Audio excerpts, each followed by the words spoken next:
നമുക്ക് സ്നേഹം അങ്ങോട്ട് കൂടുമ്പോഴത്തേക്ക് നമ്മൾ കുട്ടികളെയൊക്കെ ഒരുപാട് പ്രൊട്ടക്റ്റ് ചെയ്തും ഒരുപാട് പാമ്പർ ചെയ്തും അവർക്ക് യാതൊരു തരത്തിലുള്ള പ്രയാസങ്ങളോ പ്രശ്നങ്ങളോ ഒന്നും കൊടുക്കാതെ അവരെ അങ്ങ് ഭയങ്കര ഈസി ആയിട്ട് വളർത്തിക്കൊണ്ടുവരുന്ന ഒരുപാട് പേരൻസ് ഉണ്ട്. അത് വലിയൊരു സ്നേഹമായിട്ടോ അല്ലെങ്കിൽ അതൊരു ലക്ഷറിയുടെ ഒരു സൈനായിട്ടോ അല്ലെങ്കിൽ അതൊക്കെ ചില സ്റ്റാൻഡേർഡ് ഓഫ് ലിവിങ്ങിൻ്റെ ഭാഗമായിട്ടോ ഒക്കെയാണ് പലരും കരുതുന്നതെങ്കിലും അല്ലെങ്കിൽ പേരൻറ്റിൻ്റെ തന്നെ ഇൻസെക്യൂരിറ്റി കൊണ്ടായിരിക്കും അത് സംഭവിക്കുന്നത്. പക്ഷെ അങ്ങനെ സംഭവിക്കുന്ന കുട്ടികളിലൊക്കെ കാണുന്നൊരു കാര്യം, ഒരു ടീനേജൊക്കെ കഴിഞ്ഞ ഒരു ജീവിതത്തിലേക്ക് അവർ യഥാർത്ഥത്തിൽ ലൈഫിലേക്ക് നേരിടാനായിട്ട് ഇറങ്ങുമ്പോഴത്തേക്ക് അവരവിടെ വലിയ പരാജയമായി മാറുന്നു. അവർക്ക് പലതരത്തിലുള്ള ക്വാളിറ്റീസും ഇല്ലാതെ, ട്രെയ്റ്റ്സും ഇല്ലാതെ, ലൈഫ് സ്കില്ലില്ലാതെ അവർ പരാജയപ്പെടുന്നു. തൊഴിൽ രംഗത്ത് ഇത്തരം ആൾക്കാർ വലിയ പരാജയമായിരിക്കും. വിവാഹബന്ധത്തിൽ ഇത്തരം ആൾക്കാർ ഒരു തരത്തിലും മുന്നോട്ട് പോകാൻ സാധ്യതയില്ല. അങ്ങനെയുള്ള ഹൈലി പാമ്പേർഡ് ആയിട്ടുള്ള, എക്സസീവ്ലി പാമ്പേർഡ് ആയിട്ടുള്ള വ്യക്തികൾ അവരുടെ ജീവിതത്തിലുണ്ടാകുന്ന പരാജയങ്ങൾ, അതിൽ നിന്ന് അവരെ രക്ഷപ്പെടുത്താനുള്ള മാർഗ്ഗങ്ങൾ, അതിനെക്കുറിച്ചാണ് ഈ വീഡിയോ സംസാരിക്കുന്നത്.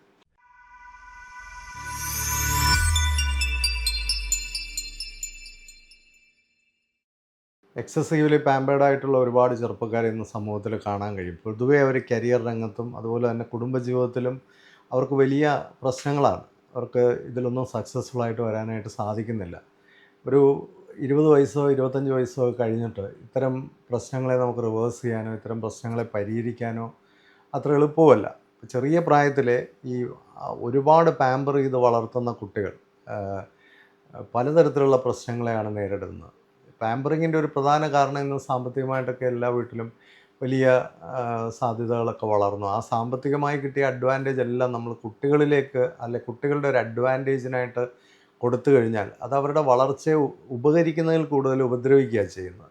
കുട്ടികൾ ശരിയായ രീതിയിൽ ഒരു നാച്ചുറലായിട്ടുള്ള ഇൻ്റഗ്രേറ്റഡ് ആയിട്ടുള്ള ഒരു ഡെവലപ്മെൻറ്റിലൂടെ തന്നെ കടന്നു വന്നെങ്കിൽ മാത്രമേ അവർക്ക് വളരെ ഇഫക്റ്റീവായിട്ട് അവരുടെ അഡൽട്ട്ഹുഡിൽ ഒരു മീനിങ് ഫുൾ ആയിട്ടുള്ള ലൈഫ് നയിക്കാനായിട്ട് സാധിക്കത്തുള്ളൂ.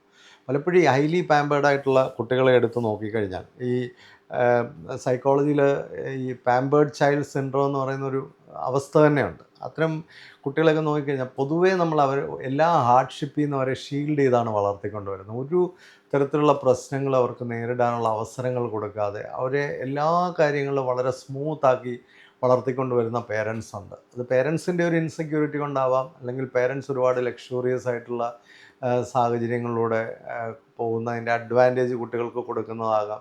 ഇല്ലെങ്കിൽ പേരൻസിന് സമയമില്ലാത്തത് കൊണ്ട് അവർക്ക് വേണ്ട എല്ലാ പ്രോബ്ലംസ് സോൾവ് ചെയ്ത് കൊടുക്കാനുള്ള തരത്തിലുള്ള സാഹചര്യങ്ങൾ ഒരുക്കുന്നത് കൊണ്ടാകാം. ചിലയിടത്ത് ഇത് ഗ്രാൻഡ് പേരൻറ്റിങ്ങിൻ്റെ പ്രശ്നമാണ്. ഗ്രാൻഡ് പേരൻസ് പലപ്പോഴും ചെയ്യുന്ന പേരൻറ്റിങ് അല്ല, പാമ്പറിങ് ആണ്. അപ്പോൾ പ്രധാനമായിട്ട് നമ്മൾ ചെയ്യുന്നൊരു കാര്യം അവരെ ഹാർഡ്ഷിപ്പിൽ നിന്ന് ഷീൽഡ് ചെയ്യുക എന്നുള്ളതാണ്. ഒരു തരത്തിലുള്ള പ്രശ്നങ്ങളോ പ്രതിസന്ധികളോ നേരിടാനുള്ള സാധ്യതകൾ അവർക്ക് കൊടുക്കാതിരിക്കുക. ലോ ഫ്രസ്ട്രേഷൻ ടോളറൻസ് ആണ് ഇത്തരം കുട്ടികൾക്കുള്ളത്. ഇപ്പോൾ ചെറിയ ചെറിയ പ്രശ്നങ്ങൾ പോലും അവർക്ക് നേരിടാനായിട്ട് അവർ വളർന്നു വരുമ്പോൾ സാധിക്കത്തില്ല. അതുകൊണ്ട് തന്നെ ചെറിയ പ്രശ്നങ്ങളൊക്കെ വരുമ്പോൾ തന്നെ അവർ ഭയങ്കരമായ ദേഷ്യം കാണിക്കുക, പൊട്ടിത്തെറിക്കുക, അതുപോലെ തന്നെ പെട്ടെന്ന് വിൽറ്റ് ചെയ്തു പോവുക.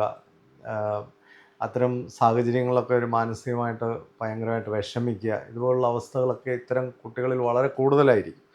അതുപോലെ ഫെയിലിയറുമായിട്ട് കോപ്പ് ചെയ്യാനുള്ള സാഹചര്യങ്ങൾ, അവർ വിചാരിക്കുമ്പോഴെല്ലാം വിജയം കിട്ടണം, അവരാഗ്രഹിക്കുമ്പോഴെല്ലാം എല്ലാ കാര്യങ്ങളും സാധിക്കണം. അപ്പോൾ ഒരു തോൽവിയോ ഒരു തിരിച്ചടിയോ ഒരു പ്രതിസന്ധിയോ അവർക്ക് മാനേജ് ചെയ്യാനായിട്ട് പറ്റത്തില്ല. അപ്പോൾ ഇത്തരം കുട്ടികളൊക്കെ വളർന്നു വരുമ്പോൾ അവർക്ക് ഈ ചെറിയ പ്രായത്തിൽ അവർക്ക് കിട്ടിയ ഒരു പാമ്പറിങ്ങിൻ്റെ ഒരു കണ്ടിന്യൂവേഷൻ അല്ല അവർക്ക് ലൈഫിൽ ലഭിക്കുന്നതെങ്കിൽ, അല്ലെങ്കിൽ തിരിച്ചുള്ളൊരു അനുഭവമാണ് ലഭിക്കുന്നതെങ്കിൽ അത്തരം കുട്ടികൾ അഡൽട്ട്ഹുഡിൽ ഒരു വലിയ പരാജയമായി മാറാനുള്ള സാധ്യതകളുണ്ട്. പക്ഷേ അവിടെ വരെയൊക്കെ നമ്മൾ ഇവരെ ഇങ്ങനെ വളരെ പാമ്പർ ചെയ്ത് കൊണ്ടുപോകും. പക്ഷേ എത്ര കൊണ്ടുപോയാലും എനിക്കറിയാവുന്ന ഒരു ചെറുപ്പക്കാരൻ, പുള്ളി മെഡിക്കൽ ഡോക്ടറാണ്. പക്ഷേ പേരൻസിനെ ഒരു ഡോക്ടർ വരെ ആക്കാൻ കഴിഞ്ഞു. കാരണം അതുവരെയുള്ള സാഹചര്യങ്ങളിലെല്ലാം അവർ പൈസ കൊടുത്തും അസിസ്റ്റൻസ് കൊടുത്തും സാഹചര്യങ്ങൾ ഒരുക്കി കൊടുത്തും ഒക്കെ ഒരു തരത്തിലൊക്കെ ഡോക്ടറാക്കി. പക്ഷേ പുള്ളി പ്രാക്ടീസ് ചെയ്യത്തില്ല. പ്രാക്ടീസ് ചെയ്യാനായിട്ട് വന്നപ്പോഴത്തേക്ക് എന്താണ്, പുള്ളിക്ക് പലതരത്തിലുള്ള പ്രശ്നങ്ങളെ നേരിടണം. ഇൻഡിവിജ്വലായിട്ട് നേരിട്ടേ പറ്റുള്ളൂ. കാരണം വീട്ടുകാർക്ക് പോയിട്ടൊരു ഹോസ്പിറ്റലിൽ പുള്ളിയുടെ കൂടെ നിൽക്കാനായിട്ട് പറ്റില്ല. പല ഹോസ്പിറ്റലും പുള്ളി മാറി മാറി ജോലി ചെയ്തു. എല്ലായിടത്തും 1 മാസം 2 മാസം 3 മാസമൊക്കെ കഴിയുമ്പോൾ പുള്ളി വിഡ്രോ ചെയ്യും. അവസാനം എന്താ സംഭവിച്ചതെന്ന് വെച്ചാൽ ഒരിക്കലും പ്രാക്ടീസ് ചെയ്യാതെ പുള്ളി വീട്ടിലിരുന്നു. അങ്ങനെ ഇരിക്കുമ്പോഴാണ് ഞാൻ ഇദ്ദേഹത്തിനെ പരിചയപ്പെടുന്നത്. അവസാനം ഇപ്പോൾ പുള്ളി ചെയ്യുന്ന ഒരു ജോലി എന്ന് പറയുന്നത് ഒരു മെഡിക്കൽ ട്രാൻസ്ക്രിപ്ഷൻ ജോലിയാണ്. ഒരു ഡോക്ടറിന് ചെയ്യേണ്ട ഒരു ജോലിയല്ല. അത് വീട്ടിലിരുന്ന് ഒരു റിമോട്ടായിട്ടുള്ള ഒരു ഓൺലൈൻ ജോബ് ചെയ്തുകൊണ്ടാണ് പുള്ളി സസ്റ്റെയിൻ ചെയ്തു പോകുന്നത്. ഒരു മെഡിക്കൽ ഡോക്ടർ ആണെങ്കിൽ പോലും എഫക്റ്റീവ് ആകാതെ പോയത് പുള്ളി ഒരു പാമ്പേർഡ് ചൈൽഡ് ആയതുകൊണ്ടാണ്. പുള്ളി എല്ലാ കാര്യങ്ങളും അങ്ങ് സാധിച്ചു കൊടുത്തു. മോൻ എങ്ങനെയെങ്കിലും ഒന്ന് ഡോക്ടറായാൽ മതി, അതിനുവേണ്ടി എല്ലാ കാര്യങ്ങളും സാധിച്ചു കൊടുത്ത് എല്ലാം നടത്തി അങ്ങനെ വളർത്തിക്കൊണ്ട് വന്നു. അവസാനം പുള്ളി ജീവിതത്തിൽ അക്ഷരാർത്ഥത്തിലൊരു ഫെയിലിയറാണ്. കാരണം പുള്ളിക്കൊരു വിവാഹ ജീവിതവും പറ്റിയിട്ടില്ല. ഒരു വിവാഹമൊക്കെ കഴിച്ചു, അത് 2 മാസം കൊണ്ട് തന്നെ അതെല്ലാം മോശമായി. അങ്ങനെ എല്ലാ കാര്യങ്ങളിലും പുള്ളി പരാജിതനായി ജീവിക്കേണ്ടി വരികയാണ്. ഇത്തരം കുട്ടികളുടെ വലിയൊരു കുഴപ്പം എന്താണെന്ന് വെച്ചാൽ ഇവരുടെ ഭാഗത്തുനിന്ന് ഒരു ഇനിഷ്യേഷനോ ആക്ഷനോ ഉണ്ടാവില്ല. അവർ വളർന്നു കഴിഞ്ഞാൽ അവർക്ക് സ്വന്തമായിട്ടൊരു കാര്യം ഇനിഷ്യേറ്റ് ചെയ്യാൻ അറിയില്ല. കാരണം അവരുടെ ആ ഇനിഷ്യേഷൻ എപ്പോഴും നടത്തി കൊടുത്തത് അവർക്ക് ചുറ്റുമുള്ള പ്രായമുള്ളവരായിരുന്നു. അതുകൊണ്ട് തന്നെ അവർ സ്വന്തമായിട്ടൊന്നും ഇനിഷ്യേറ്റ് ചെയ്യത്തില്ല. അവർക്കൊരു ആക്ഷനും ഉണ്ടാവില്ല. ഇപ്പം വിവാഹ ജീവിതത്തിൽ ഒരു 2-3 വർഷമൊക്കെ പിന്നിട്ട ഒരു ഹസ്ബൻഡും വൈഫുമാണ്. അവർ രണ്ടുപേരും പ്രൊഫഷണൽസാണ്. പക്ഷേ ഈ ആൺകുട്ടിയെ സംബന്ധിച്ച് അല്ലെ ആ പുരുഷനെ സംബന്ധിച്ച് പുള്ളിക്ക് ആ വിവാഹ ജീവിതം വളരെ മോശമായ രീതിയിൽ പോവാണ്. പക്ഷേ അതിനെ ഒന്ന് തിരിച്ചു കൊണ്ടുവരാൻ പുള്ളിക്കത് വേണമെന്ന് ആഗ്രഹമുണ്ട്. പക്ഷേ അതിനെ തിരിച്ചു കൊണ്ടുവരാനായിട്ട് ഒരു തരത്തിലുള്ള ഒരു ഇനിഷ്യേഷനും പുള്ളിയുടെ ഭാഗത്തുനിന്ന് പറ്റുന്നില്ല. പുള്ളി ഇതെല്ലാം നാളെ ശരിയാകും, മറ്റന്നാൾ ശരിയാകും എന്നൊക്കെ പറഞ്ഞ് ഇങ്ങനെ പൊയ്ക്കൊണ്ടിരിക്കുകയാണ്. പക്ഷേ പെൺകുട്ടി ഫ്രസ്ട്രേറ്റഡ് ആയിക്കഴിഞ്ഞു. അവൾക്ക് ടോളറേറ്റ് ചെയ്യാവുന്നതിൻ്റെ പരമാവധി ടോളറേറ്റ് ചെയ്ത് കഴിഞ്ഞു. ആ കുട്ടിയെ സംബന്ധിച്ച് ആ കുട്ടിക്ക് ഒന്നുകിലും നേരെയാക്കി പോകണം, അല്ലെങ്കിൽ പിരിഞ്ഞു പോകണം. രണ്ടിലേതെങ്കിലും ഒരു ഓപ്ഷനേ ഉള്ളൂ. പക്ഷേ ഇദ്ദേഹം എന്ന് പറയുന്ന വഴി തടഞ്ഞ് നിൽക്കുകയാണ്. പുള്ളി നേരെയാകും, ഞാനെല്ലാം ശരിയാക്കാമെന്ന് പറയുന്നതല്ലാതെ പുള്ളിക്ക് ഒരു ഇനിഷ്യേഷനും എടുക്കാനായിട്ട് സാധിക്കുന്നില്ല. അതുപോലെ തന്നെ പുള്ളിക്ക് ഒരു ആക്ഷനും ഇല്ല. എന്നാൽ ഇത്തരത്തിൽ മോശമായിക്കൊണ്ടിരിക്കുന്ന ഒരു വിവാഹ ബന്ധത്തെ മെച്ചപ്പെടുത്താനായിട്ട് പുള്ളിക്ക് ഒരു ആക്ഷനും ഉണ്ടാവുന്നില്ല. ഒരു ലീഡർഷിപ്പും ഇല്ല. ഇത്തരം ആൾക്കാർക്ക് ഒരു ലീഡർഷിപ്പില്ല. അവർക്കൊന്നും സോൾവ് ചെയ്യാൻ പറ്റത്തില്ല. അവർക്ക് ശരിയായ സമയത്ത് ഒരു ഡിസിഷൻ എടുക്കാൻ പറ്റത്തില്ല. അപ്പോൾ ചെറിയ പ്രായത്തിൽ നമ്മൾ ഓവറായിട്ട് പാമ്പർ ചെയ്ത ഒരാളിൻ്റെ പിന്നീടുള്ള സ്റ്റേജിൽ അവർക്ക് വളരെ ക്രിട്ടിക്കലായിട്ടുള്ള ഡെഫിഷ്യൻസീസാണ് ഉണ്ടാകുന്നത്. ഇത് പേരൻസൊക്കെ വളരെ നേരത്തെ മനസ്സിലാക്കണം. ഇന്ന് സാമ്പത്തികമായ സാഹചര്യങ്ങളൊക്കെ മെച്ചപ്പെട്ടെന്ന് പറഞ്ഞ് കുട്ടികൾക്ക് എല്ലാ സൗകര്യങ്ങളും ചെയ്തു കൊടുക്കുന്ന ഒരു രീതി വളരെ അപകടകരമാണ്. അത് എഡ്യൂക്കേഷൻ പോലും ഇപ്പോൾ അങ്ങനെ ആയിട്ടുണ്ട്. ഓരോ ഫിനാൻഷ്യൽ ക്ലാസ്സിനും അല്ലെ ഓരോ എക്കണോമിക് ക്ലാസ്സിനും പറ്റുന്ന രീതിയിലുള്ള എഡ്യൂക്കേഷണൽ ഇൻസ്റ്റിറ്റ്യൂഷൻസാണ്. ഒരു കോളേജിലാണെങ്കിൽ വിവിധ തരത്തിലുള്ള ഫുഡ് അവൈലബിൾ ആണ്. കോണ്ടിനെൻ്റൽ ഫുഡ്, വെസ്റ്റേൺ, ഈസ്റ്റേൺ, അങ്ങനെ എല്ലാ തരത്തിലുള്ള ഒരു തരത്തിലും കുട്ടികൾക്ക് യാതൊരു ചലഞ്ചും വരരുത്. പ്രത്യേകിച്ച് മിഡിൽ ഈസ്റ്റിലൊക്കെയുള്ള പേരൻസ് പലപ്പോഴും കുട്ടികളെ വിടുന്നത് എല്ലാ സൗകര്യങ്ങളും ഉറപ്പാക്കിയിട്ടാണ് വിടുന്നത്. ഒരു എ സി ഇല്ലാതെയൊന്നും അവർക്ക് ജീവിക്കാൻ പോലും പറ്റത്തില്ല. കറണ്ട് ഇല്ലാതെ അവർക്ക് ജീവിക്കാൻ പറ്റത്തില്ല. ഫോണില്ലാതെ അവർക്ക് ജീവിക്കാൻ പറ്റത്തില്ല.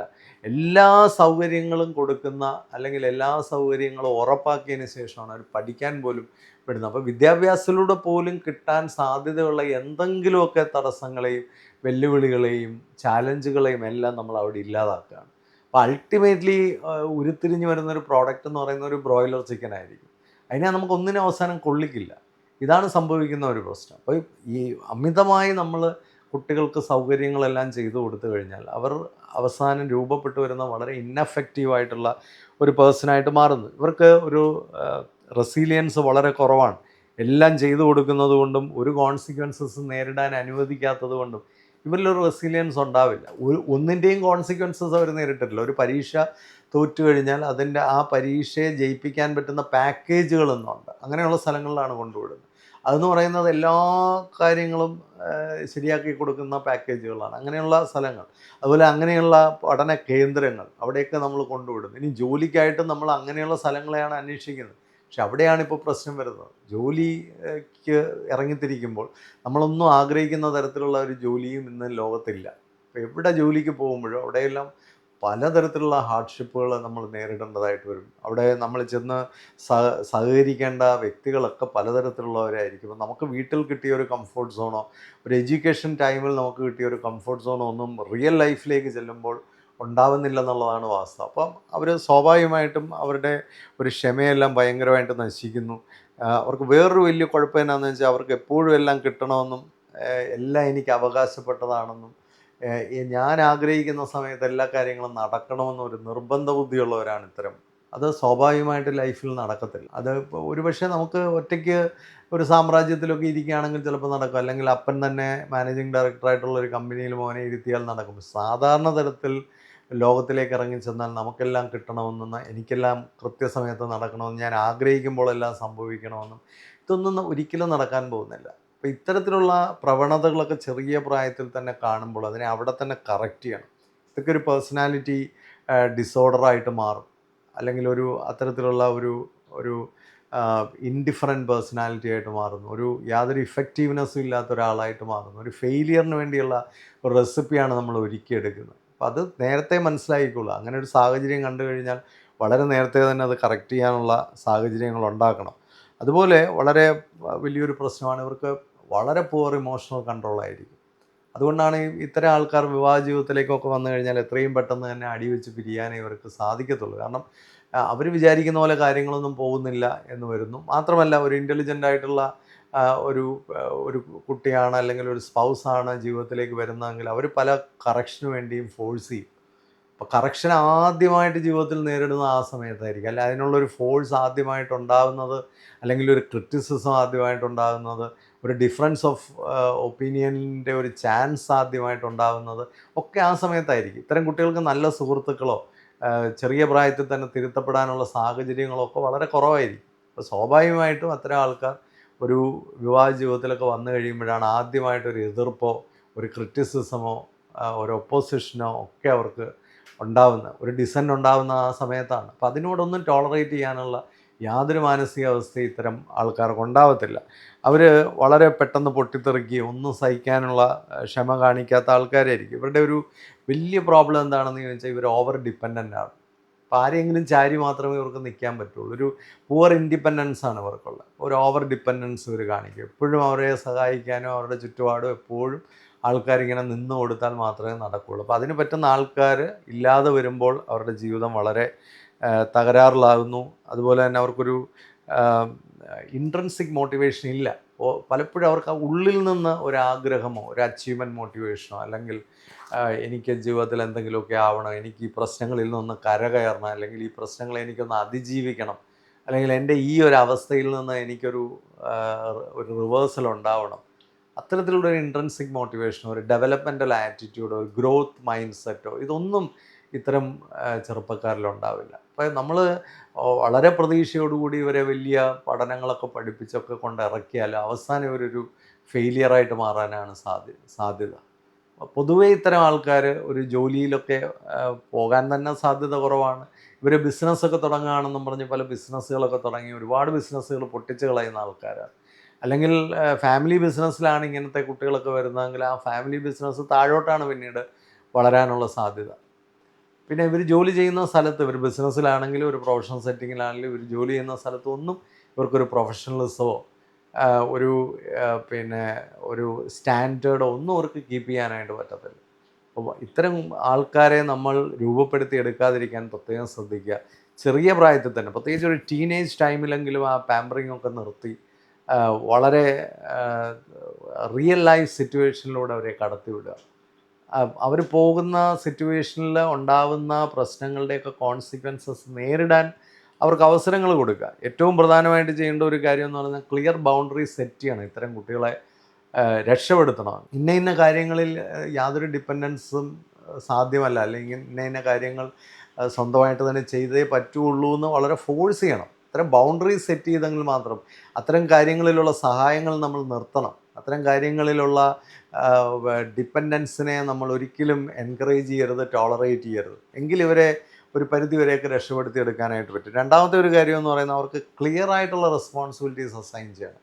അവരുടെ റെസ്പോൺസിബിലിറ്റിയെ ക്ലിയർ ആയിട്ട് അവർക്ക് കൊടുക്കണം. ഒരു വിവാഹം കഴിച്ചു കഴിഞ്ഞാൽ അതിലെ കംപ്ലീറ്റ് റെസ്പോൺസിബിലിറ്റി എടുക്കാൻ അവരെ പ്രേരിപ്പിക്കുകയും, ഒരു ജോലിയിലാണെങ്കിൽ അവിടുത്തെ റെസ്പോൺസിബിലിറ്റി, അവരുടെ ലൈഫിൻ്റെ റെസ്പോൺസിബിലിറ്റി, ക്രിട്ടിക്കലായിട്ടുള്ള കാര്യങ്ങളെയൊക്കെ നേരിടാനുള്ള റെസ്പോൺസിബിലിറ്റി, അമിതമായി അവരുടെ റെസ്പോൺസിബിലിറ്റിയിൽ ആരും തന്നെ കയറി സഹായം കൊടുത്തു കഴിഞ്ഞാൽ അത്തരം ആൾക്കാർ ഒരിക്കലും രക്ഷപ്പെടാൻ സാധ്യതയില്ല. മൂന്നാമതായിട്ട് ആ നാച്ചുറൽ കോൺസിക്വൻസസിനെ ഫേസ് ചെയ്യണം. അവിടെ ഫെയിലിയർ ഉണ്ടായാലോ, തിരിച്ചടികളുണ്ടായാലോ, പ്രശ്നങ്ങളുണ്ടായാലോ, ഇപ്പോൾ സ്പൗസ് പിണങ്ങിപ്പോയി, അതിനെ പോയി നേരിടട്ടെ. ആ പ്രശ്നം പിന്നെ വീട്ടുകാർ അതിനകത്ത് കയറി അതിനകത്ത് ഇടപെട്ട് അതെല്ലാം നാശമാക്കാനായിട്ടിരിക്കരുത്. ഒരു വിവാഹ ജീവിതത്തിലോ ഒരു തൊഴിൽ രംഗത്തോ ഒരു പരാജയം ഉണ്ടായിക്കഴിഞ്ഞാൽ ആ പരാജയത്തെ മേക്കപ്പ് ചെയ്യാൻ, അല്ലെങ്കിൽ ആ പരാജയത്തെ റിപ്പയർ ചെയ്യാനുള്ള ആ നാച്ചുറൽ സിറ്റുവേഷൻ അവർക്ക് തന്നെ ഓഫർ ചെയ്യുക. അവരെ കൊണ്ട് തന്നെ അത് ചെയ്യിക്കുക. അപ്പോൾ അധികം കാലം അവർ അത്തരം സാഹചര്യങ്ങൾ കണ്ടിന്യൂ ചെയ്യില്ല. കാരണം ആരെങ്കിലുമൊക്കെ സഹായിച്ചു കൊടുക്കാൻ നിരന്തരമായിട്ട് ഇരുന്ന് കഴിഞ്ഞാൽ അതിൻ്റെ ഒരു പെയിനും അവർക്കുണ്ടാവുന്നില്ല, അതിൻ്റെ ഒരു റെസ്പോൺസിബിലിറ്റി അവർക്കുണ്ടാവുന്നില്ല. എപ്പോഴും ആൾക്കാർ സഹായത്തിന് വരുമെന്ന് അവർ അമിതമായി പ്രതീക്ഷിക്കും. പക്ഷേ ഇതൊന്നും ലോകത്ത് യാഥാർത്ഥ്യമായി നമുക്ക് കൊടുക്കാനും കഴിയില്ല. അവിടെയാണ് നമ്മൾ ഇത്തരം ആൾക്കാരെ നശിപ്പിച്ച് കളയുന്നത്. ഒരുപാട് അത്തരം പാമ്പേർഡ് ചിൽഡ്രൻ ഇന്ന് സമൂഹത്തിലെ വിവിധ മേഖലകളിൽ വന്ന് പരാജിതരായി മാറുന്നുണ്ട്. ഇതിൻ്റെ ഒരു കുഴപ്പം എന്നാന്ന് ചോദിച്ചാൽ അവർ പരാജയപ്പെടുകയും അവർ പ്രതീക്ഷിക്കുന്ന പോലെ കാര്യങ്ങളൊക്കെ പോകാതെ വരികയും അതുവരെ അവർ ഡിപ്പെൻഡ് ചെയ്ത് നിന്ന ആൾക്കാരുടെ ഒരു ഡിപ്പെൻഡൻസി കിട്ടാതെ വരുന്ന ഒരു സാഹചര്യമൊക്കെ ഉണ്ടാകുമ്പോഴത്തേക്ക് ഇത്തരം ആൾക്കാർ ഡ്രഗ്സിലേക്ക് പോകാനും മാനസികമായി തകരാനും ആത്മഹത്യ ചെയ്യാനും ഒക്കെയുള്ള സാധ്യതകൾ വളരെ കൂടുതലാണ്. അപ്പം അതുകൊണ്ട് ഇങ്ങനെയുള്ള ആൾക്കാരെ രൂപപ്പെടുത്തിയെടുക്കാതിരിക്കാനായിട്ട് പ്രത്യേകം ശ്രദ്ധിക്കുക. പേരൻസൊക്കെ വളരെ ചെറിയ പ്രായം മുതൽ ഈ 3 കാര്യങ്ങൾ വളരെ കൃത്യമായിട്ട് ശ്രദ്ധിക്കുക. കുട്ടികൾ വളരുന്ന പ്രായത്തിനനുസരിച്ച് അവരുടെ ബൗണ്ടറീസ് സെറ്റ് ചെയ്യുക. അവരെ ആവശ്യമില്ലാത്ത കാര്യങ്ങളിലൊക്കെ അവരുടെ ജീവിതത്തിലേക്ക് കയറി ഇടപെട്ട് മൈക്രോ മാനേജ് ചെയ്ത് അവർക്കെല്ലാം സാധിച്ചു കൊടുത്ത് അവരെ ചീത്തയാക്കാതിരിക്കുക. റെസ്പോൺസിബിലിറ്റീസ് അവരെ ഏൽപ്പിക്കുക. കോൺസിക്വൻസസ് നേരിടാൻ അവരെ പഠിപ്പിക്കുക.